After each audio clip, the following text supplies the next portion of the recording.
Welcome to MVP Productions. We are here with a new artist checking out our facilities today. Introduce yourself. Hi, I'm Katerina. I'm a singer from Miami. Okay, so tell me, what was your first experiences with being a singer? With being a singer, it was actually in 5th grade. Okay. So I went to music class, because back then I used to do that. I don't know if they still do, because I'm too old now. I think they cut them all out of schools. Oh, that's really sad. I'm sorry. But anyways, I was in like the music class, and they were hosting auditions, and I was like, I want to go up and sing. And my teacher at the time, Mr. Smith, was like, "You're gonna sing? Because you're so shy. You don't even talk." And I was like, "I'm gonna sing." And so I went up and auditioned. He was like, "You're really good." And to this day, he like follows me through my music. Oh, that's He's beautiful. a sweetheart. Yeah, Mr. Smith. Yeah. So that's great how I teacher. started singing. That's beautiful. So, Thank you. when did you decide to make it a career? Pretty recently. Okay.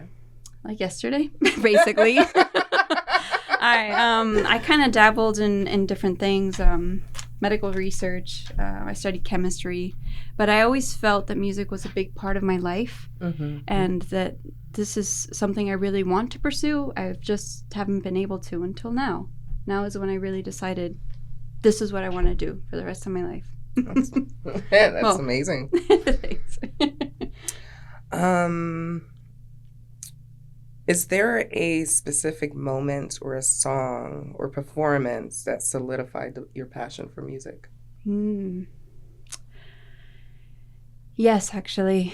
Well, there's been several of them, but Okay. I would say the first time that I felt like this is what I'm meant to do is actually when I was going through my brain cancer treatment. I was doing chemotherapy and after surgery and radiation and all that. And they invited me to sing the national anthem at the Red Sox game. Oh, wow. And I remember I was shaking, and the minute I stepped up and I got there with the mic and everything, I felt like I was at peace. And that was the first time I ever felt that. And I was like, this is what I meant to do. That's such a beautiful story. Thank Yes. you. And the second time that I was really like, this is really what I want to do is, and then we were talking about it earlier, is when I sing at church. Oh, yeah. When I'm up there and and you see all the emotions, and it's just such an amazing thing to be singing and for what you're singing for. It's The just, call and response is what you were talking about yeah, last the call time. and response is just unbelievable. Everybody's crying or and they're laughing, praising, and laughing, yeah, and all it's the just emotions. we're all here together to, with one, I don't know what to call it. I don't want to be not diplomatic, but I guess with one purpose, and we all agree one thing, we're all Right. coming together, even though we're all different. Right. So It's yeah. beautiful. Thanks. Are there any artists or producers you'd say your music is often compared to or that you look up to? Well, growing up, I really loved Christina Aguilera. She was like my all-time favorite, and when I saw her, I think I was like 22, and I was crying. I went by myself. Yeah, and at the car, at the time, I had a really old car, and it broke down, and I was stuck there, but I was so happy. I was calling my sister, like, "Can you pick me up?" What kind of car was it? It was I think it was a 1998 Ford Explorer. It was so bad that you couldn't, you had to, I think you had to roll down the windows. The AC didn't work. The heater didn't work, and I was in Boston at the time. It was terrible. Well, at least it wasn't hot weather, when the AC isn't working. That's true. Yeah. That's true.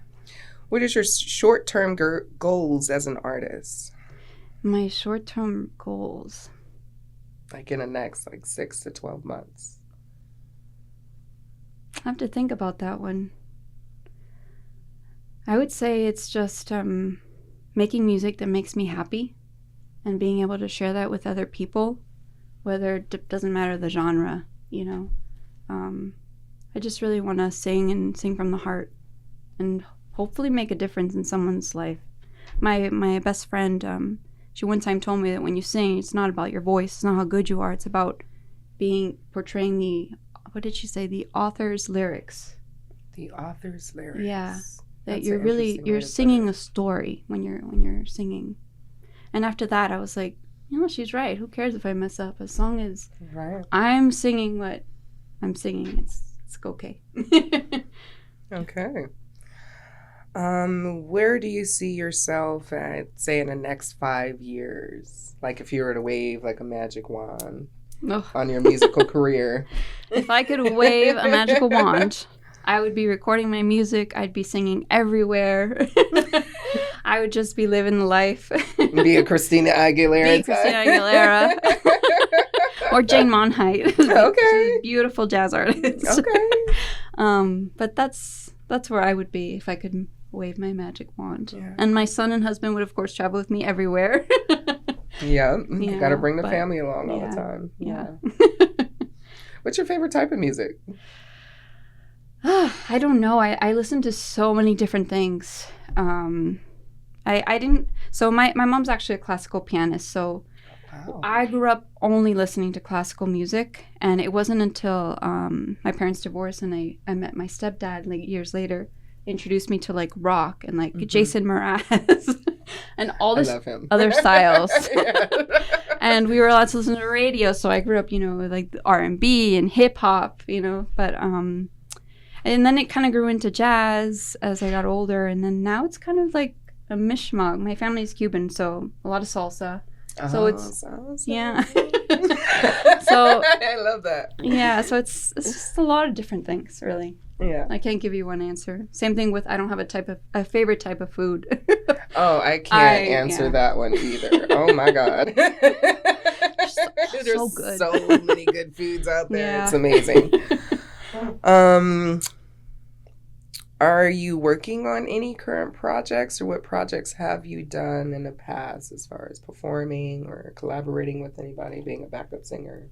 Yeah, so right now I actually have a show on August 7th, and I'm going to be working with Ace for that show, and then I'm singing on the 23rd, August 23rd at Maxim Jazz Club.